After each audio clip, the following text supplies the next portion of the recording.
All right, good morning to you, whenever and wherever you may be watching this. I want to thank you for joining us today. And this morning we're doing a little juice time. Okay. Maybe y'all hadn't seen a show like this in a while. Definitely hadn't seen one this year. Juice time for you new folks is just a time when I come in and I'm juicing in the morning and I'm just talking. And I'm gonna tell you guys what happened last week. Okay, I had a channel review. But What? you'll never believe what I just said. It's a commercial for Hilltop and Greenbrier Pond, but guess who was doing the commercial? The husband. The husband. Why? I don't know. I guess they back together. They got too much going on. They always got too much going on. So we have this local pawn shop here in our area where they used to do commercials together. Then I guess they got a divorce and the wife took over. And then she started doing the commercials. No, they got a divorce. Then he would do commercials for one location. And they were like competitive commercials because they'd be like, yeah, don't go to the other store. You know, we got it set up, blah, blah, blah. And then she would come on. She'd do a competitive commercial against him.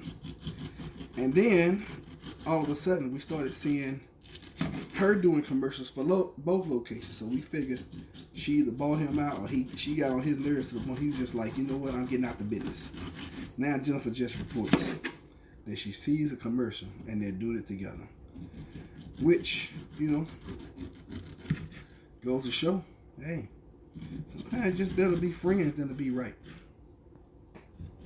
Which is a saying I use all the time. I just rather be friends than to be right. Because a lot of times, you know, when you're trying to be right all the time, even though you might be right, you rub people the wrong way. I know I do. I've had several people tell me, you know what, you just got to be right all the time. I'm like, dang, but I'm right. I'm trying to give you some great advice. A lot of times people don't want your stupid advice. A lot of times they just want you to just listen to them and not say a word, which honestly I can understand. Because sometimes I just be venting and I just want folks, I don't really talk to anybody, so I just be wanting folks to just listen, let me get it off my chest, and then that be it, right? And I guess that's why therapists make so much money, because, you know, people feel like they can't talk to anybody else, so they talk to their therapist or whatnot, and that be it.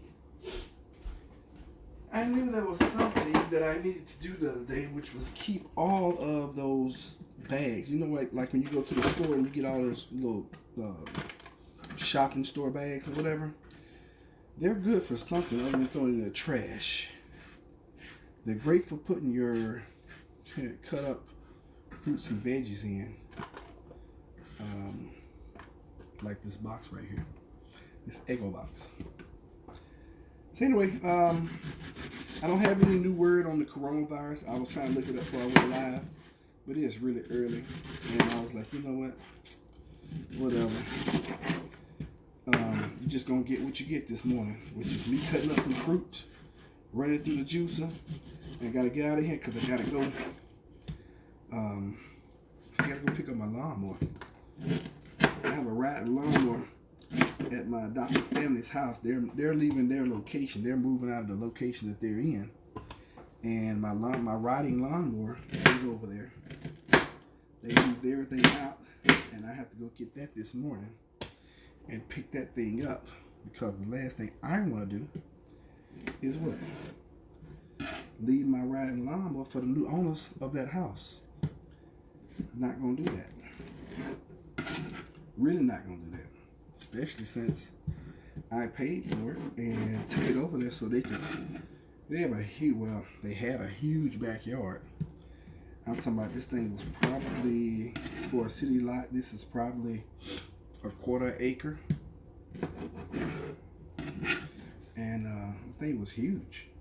So a riding lawnmower came available from my coworker, and it was, relatively cheap. It was $300, and it's something I had always wanted. And because they were always having troubles getting somebody to cut the grass, I was like, you know what? I'm gonna bless them. I'm gonna buy the lawnmower. Then I'll take it around there. And the first year, I went over there and I was cutting the grass for them. This year, or this past year, I was like, well, you know what? They can cut their own grass. And lo and behold, it's funny. They started paying somebody to cut the grass, and I was like, that's interesting. So, different strokes, different folks.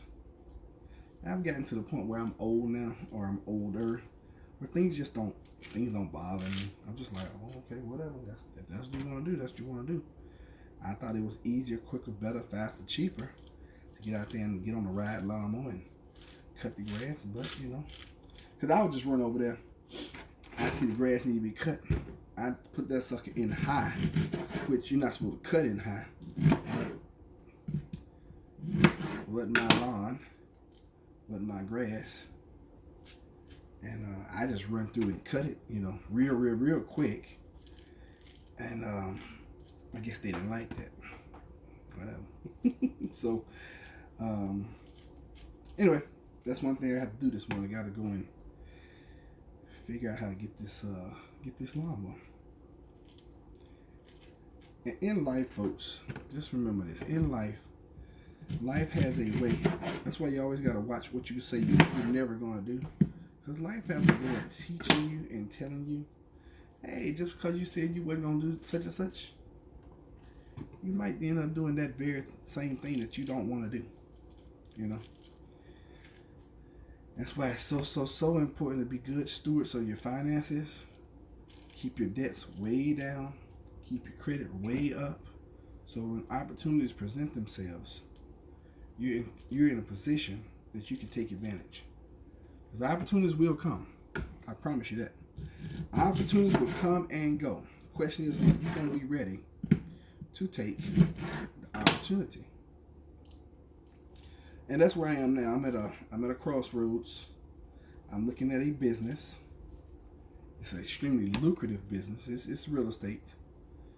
And I've been just looking. I've been researching, buying and flipping. I've been researching buying and holding. I've been researching wholesaling and all this other kind of stuff. And I've been researching this other level of real estate. And I'm like, I kind of like that. I like that I don't have the risk that these other ones are offering. I like the fact that it's low cost getting started. Actually, it's actually no cost to get started. It's gonna take some knowledge. It's gonna take some elbow grease. You got to work. But who's afraid of hard work? Especially if you're going to be making. And see, for years, y'all, I have been looking for ways that I can earn income, at $5,000 plus per unit, per sale, per transaction. I've been looking for that for years. And I'm talking about for at least, oh God, well, I know more than a decade. And I think I finally have found it. And I'm still researching. I was going to talk to Jennifer about it last night, but I decided not to because I'm still in a research phase. Even though I've been researching this thing almost a year now. I'm I used to, when I was in my 20s and 30s, especially in my 30s. Oh my God, I would jump into stuff, and I just jump in and just go buck wild and just do it. Now I try to learn as much as I can. Because I have had too many gotchas in my life. What is a gotcha? A gotcha is one of those things that you get involved with something, and then the next thing you know, it's like, oh, I didn't know that. And you feel like boo-boo the food. Or you feel like you've been kicked in the teeth. Because something happened that you didn't necessarily know was even, there. Which absolutely sucks. Those gotchas suck because they cost you money, More important, they cost you time that you'll never get back. And it sucks. It sucks when you get into those gotchas. So I just choose not to even be involved with the gotchas anymore. Or at least I try my very hardest not to. So this morning, I couldn't get out of bed. Jennifer was like, "You gonna make juice this morning?" Because I told her I was gonna start making juice. So I can't even fault her. She's spoiled. So it's something I did. "You gonna make juice this morning?" And I'm like, "Oh yeah, I'm gonna make juice."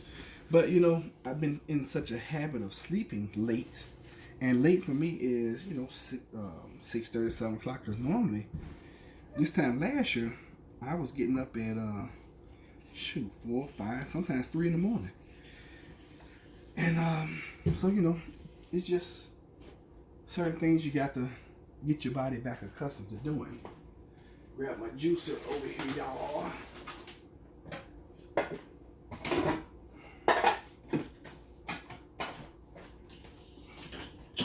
And when you get accustomed to doing something, old habits die hard. Okay? Old habits die hard. And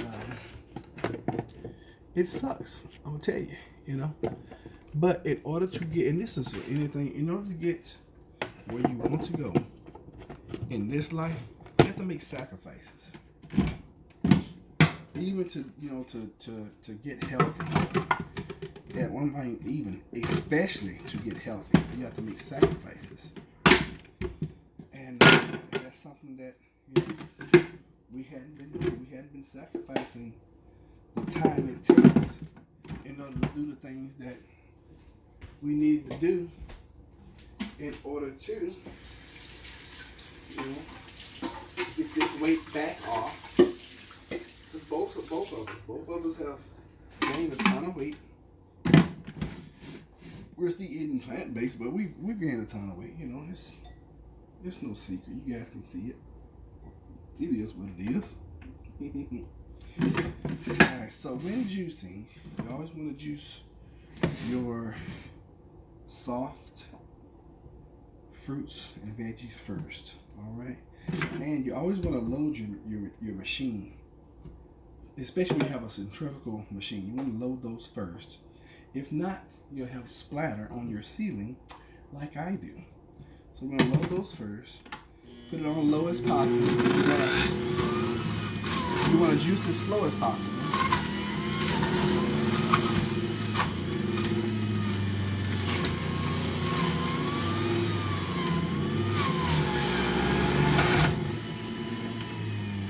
Turn it back off.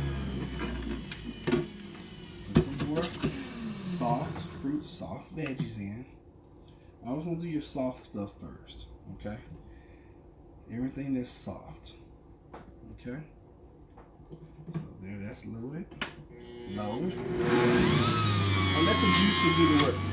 Okay? Go as slow as you can. So you can extract as much juice as possible.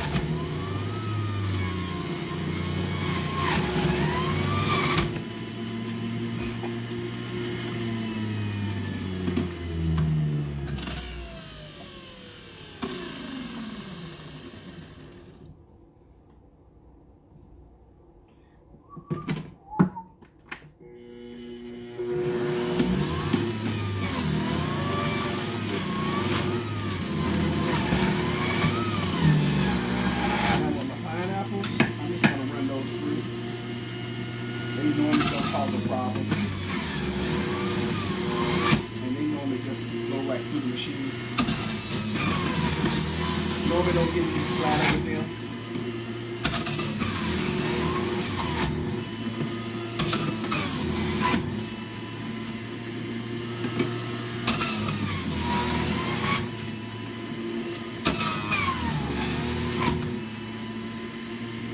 Now, what I'm going to do is I'm going to take some of the cores, I'm going to send them through. Actually, no, I'm going to go ahead and do my grapes. I'm going to do the stems with the grapes. So because the grapes have the stems, I'm going to do that, and then I'm going to send my cores through. simply because I'm gonna try. I usually do the grapes last, but we're gonna send the grapes through this time first before the cores are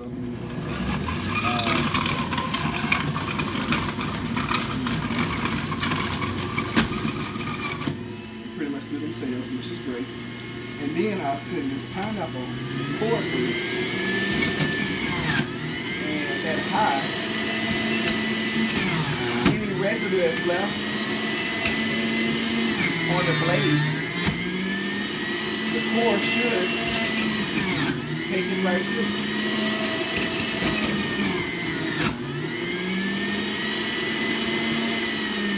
I have a few more grapes and stuff behind.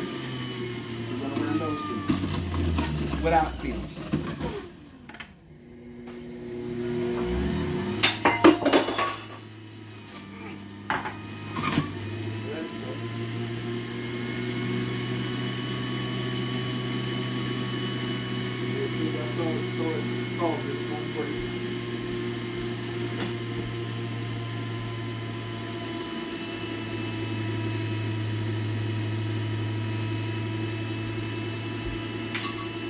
That's what happens when you move it too fast.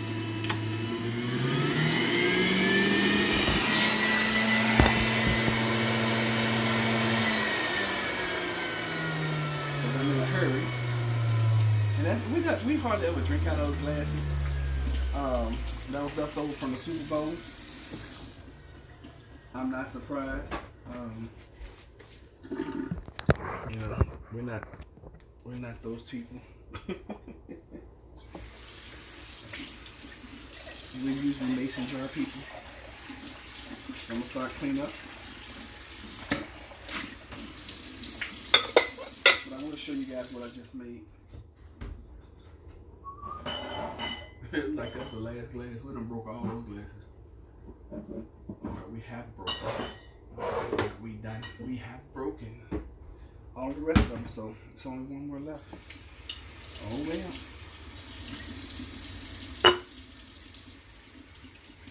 Looks like I made about roughly 1.5 liters.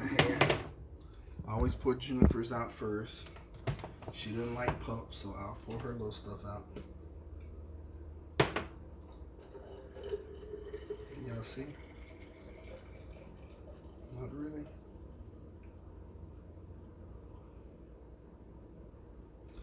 Okay, get her stuff full. And then I got this much left over. I'm just gonna pour it in my glass. I'm gonna drink it out of the straw anyway, so it's not gonna really matter to me. I don't care. Oh wow, we got 2 liters plus. That's amazing. I did use 5 or 6 oranges. So this is what we call a mucus buster. I got this from this recipe from a friend of mine who actually got me involved in this lifestyle, and whom I don't even speak to anymore. Long story. But once you lie to me, I'll be pretty done with you. So that's that. Thank you. Yeah, you're welcome. Greatness, wonderfulness, awesomeness. Broke the second to the last glass we have. What? I broke the second to the last glass that we have.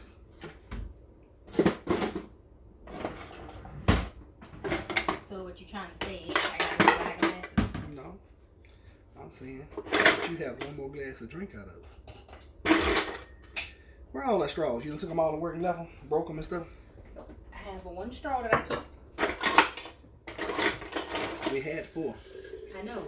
I've broken one, and I have one that I keep. I don't know where the other straw is. Should be in the drawer. We had 4 glass straws, y'all. The same way we always have freaking spoons. All right, anyway, The same way the forks have we run will off. see y'all later. Thank you for watching. Spoons have run off. The forks have run off. Apparently, we don't keep